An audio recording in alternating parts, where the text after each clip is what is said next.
The #1 cause of power outages is damage to our system from fallen trees, branches, or other vegetation debris during a storm. When this happens, our team follows these steps to safely restore power. First, BGE assesses the damage and dispatches a crew to complete the work. If the debris can be safely removed, they will begin working.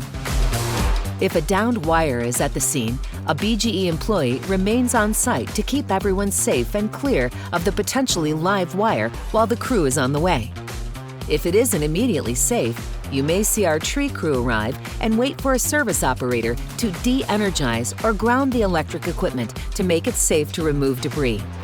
To complete work, crews will use chainsaws and try to lower limbs slowly to avoid damaging customer property.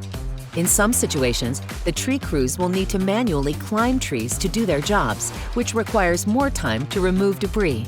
Once the work is complete, the crew will move to the next job to complete restoration efforts. BGE cannot assist customers with the disposal of tree debris, as it would impede our crew's ability to respond to other outage situations and can also create safety concerns. As a reminder, never touch a downed wire. Stay at least 35 feet away, about the length of a school bus, and call 1-877-778-2222 to report it.